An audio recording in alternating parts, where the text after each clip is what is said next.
우리가 건강에 대해서 그 필요성에 대해서 잘 알지 못하지만 남은 인생의 시간이 단지 5분만 주어진다면 이 자리에 계신 여러분은 5분 동안에 무엇을 하실 것 같습니까? 1849년 12월 칼바람이 몰아치던 어느 날 사형장에 도착한 사형수 도스토예프스키에게 마지막으로 5분의 시간이 주어졌습니다. 당시에 그의 나이는 28살의 꽃다운 나이였습니다. 도스토예프스키는 가슴이 철렁 내려앉았습니다. 5분이라니 정말 이대로 죽는단 말인가?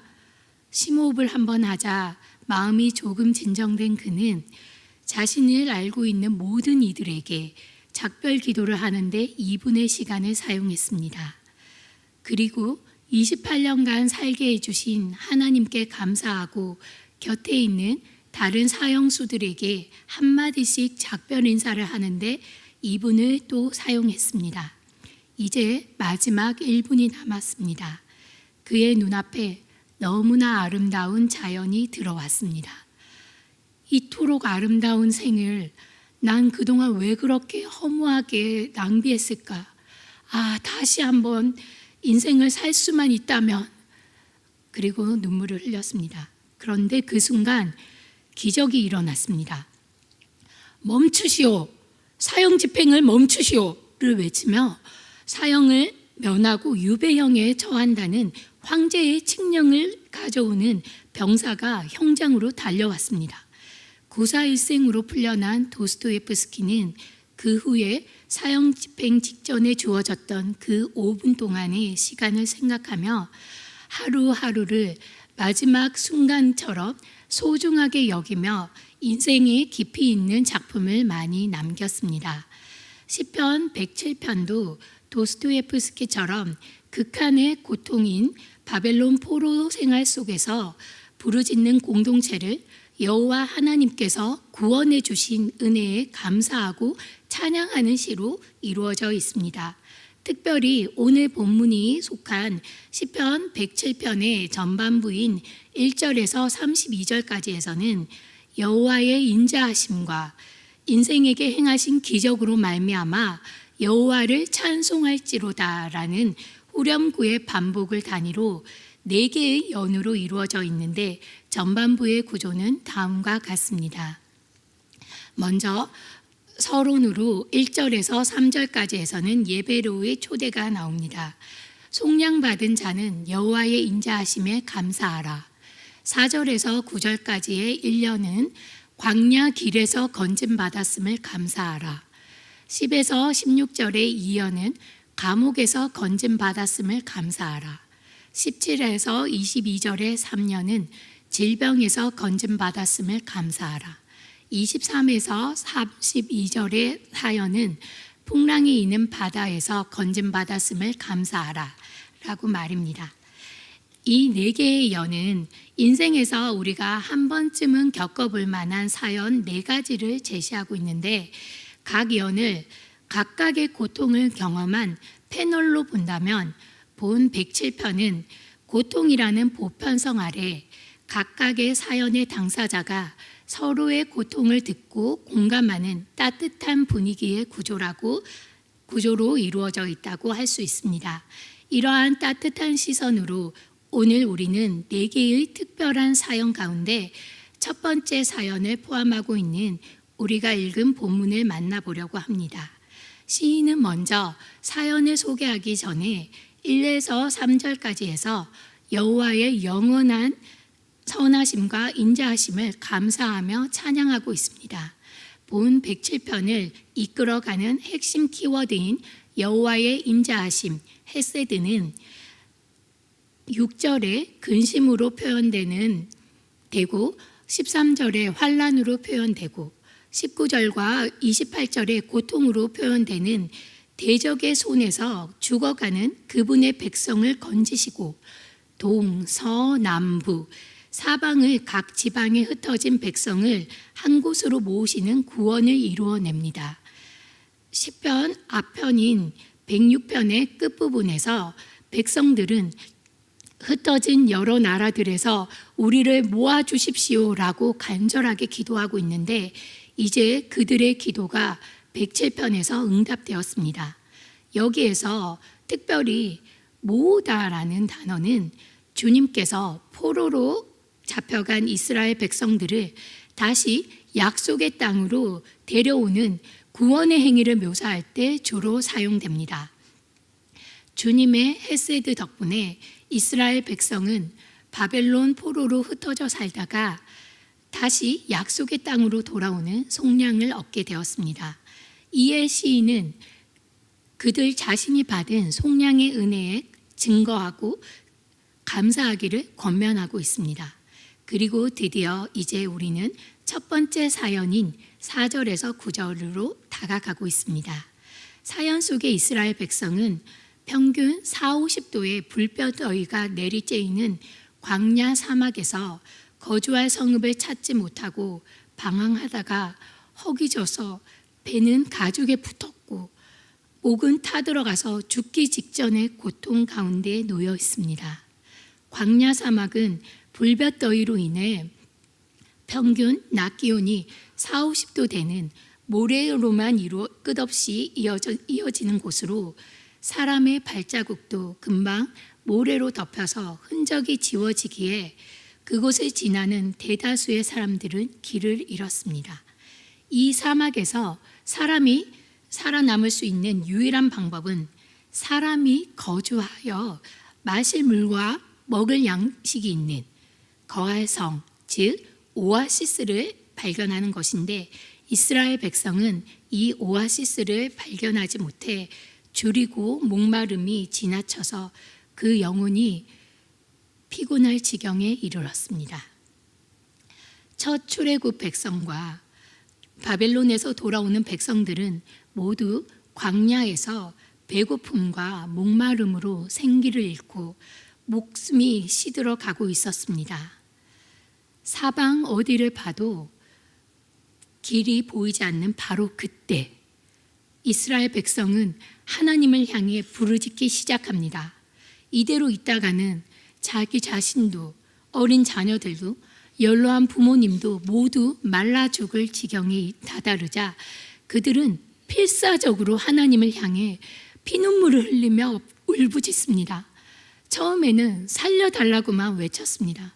그러다가 쾌락을 좇아서 이방 문화에 휩쓸려서 하나님을 잊고 살았던 과거의 죄가 떠오르자 생각나는 모든 죄를 다급한 마음으로 회개하면서 제발 다시만 살려주신다면 하나님의 뜻대로 하루하루 살겠다고 눈물로 애원합니다.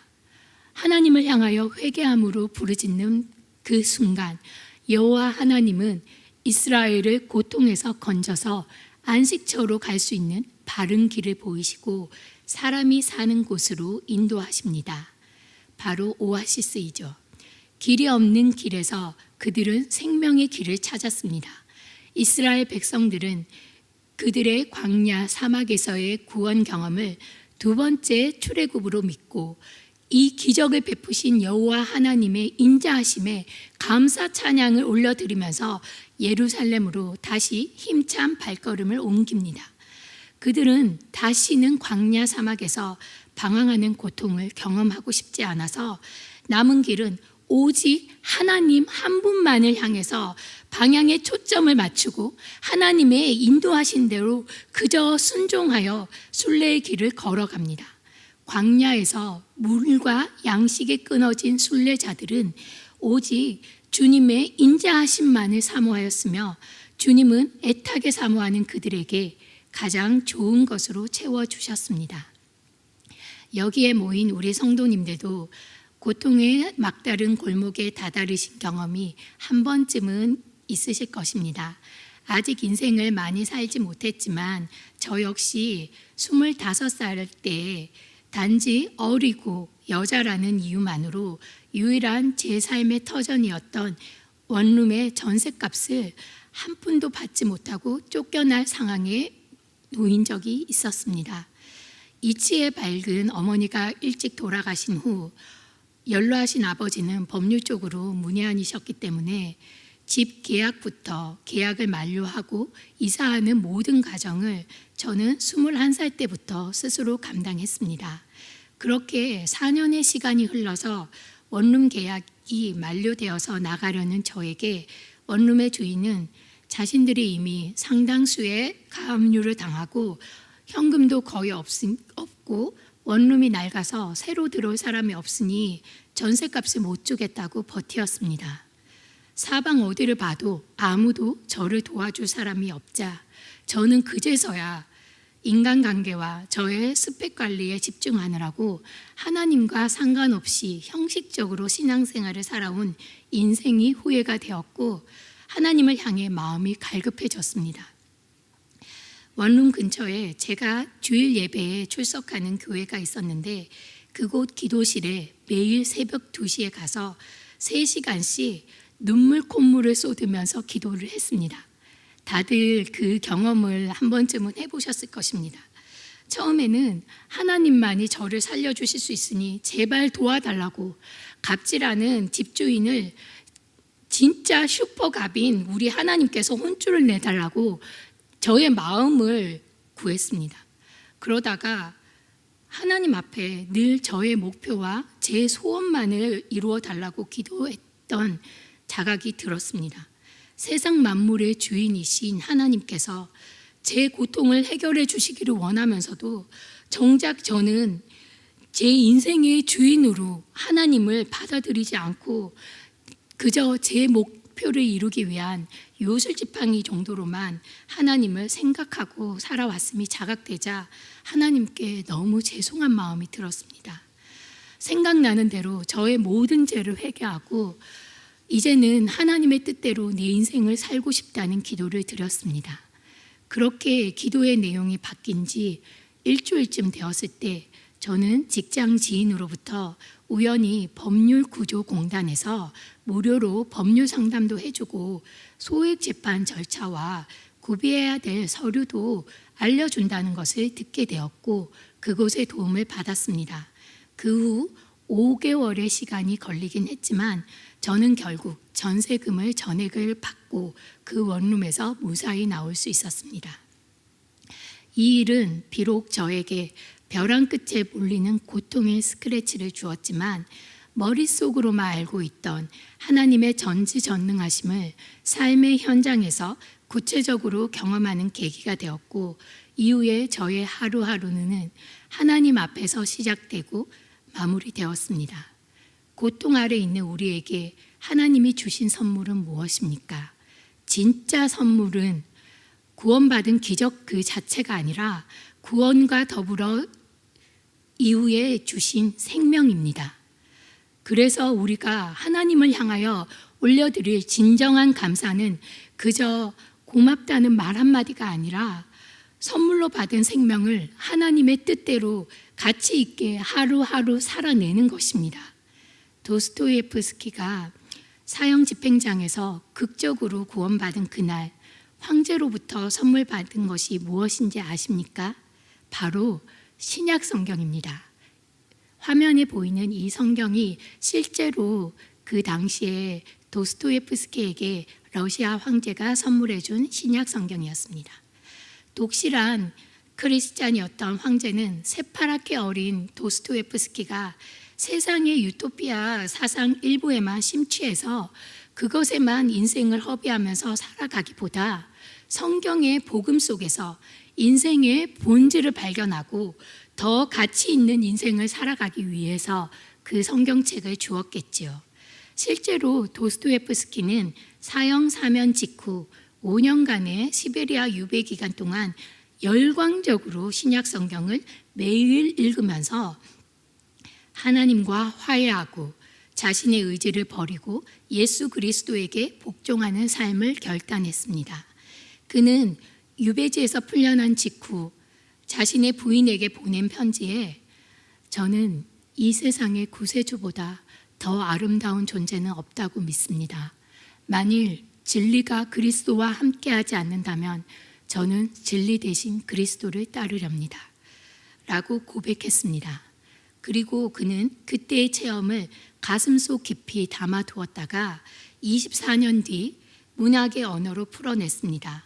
죄와 벌, 카라마조프가의 형제에서 도스토예프스키는 자신의 종교적인 일면을 풀어냈는데, 특히 카라마조프가의 형제들에서 자신의 종교적인 면을 대변하는 견습 수도사 알료사는 위기의 시간에 밤하늘을 바라보며 다른 세계의 절대자가 자신의 영혼을 찾아오는 경험에 부르르 떨며 오열한 후 다른 사람들에게 절대자의 임재에 대해 증언하는 장면이 나옵니다. 여러분, 죄에서 구원받고 고통에서 하나님의 기적을 경험한 후 여러분의 생명이 하나님으로부터 받은 선물임을 자각해 보신 적이 있으십니까? 여러분은 하나님의 선물, 인생을 가치 있게 살기 위해서 지금 무엇을 바라보고 계십니까?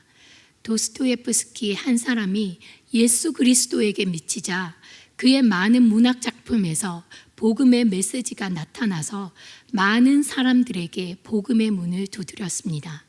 부족한 저 또한 죄와 고통의 현장에서 하나님의 큰 구원을 경험한 후 저는 하나님의 인도하심을 따라 가난한 고등학생들에게 복음과 수학을 가르쳤을 때 하나님을 모르고 아무 꿈도 소망도 없이 살아가던 아이들이 하나님 안에서 생명과 꿈을 회복하는 것을 보았습니다.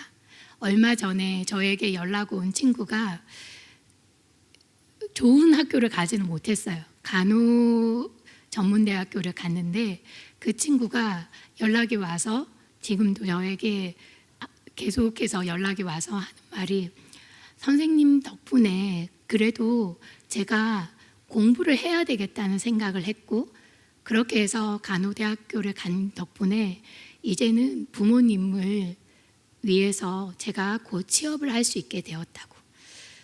네, 주님이 내 인생에게 베푸신 그 기적에만 집중해서 그것이 다시 이루어지기만을 구하면서 기다리면서 시간을 허비하고 있지는 않으십니까? 여러분이 하나님의 말씀인 성경의 복음에 집중하고 하나님의 함께 하심을 구할 때 하나님은 도스토예프스키를 가치 있는 인생으로 이끌었던 것처럼 여러분의 인생을 생명력 있게 살도록 인도하실 것입니다.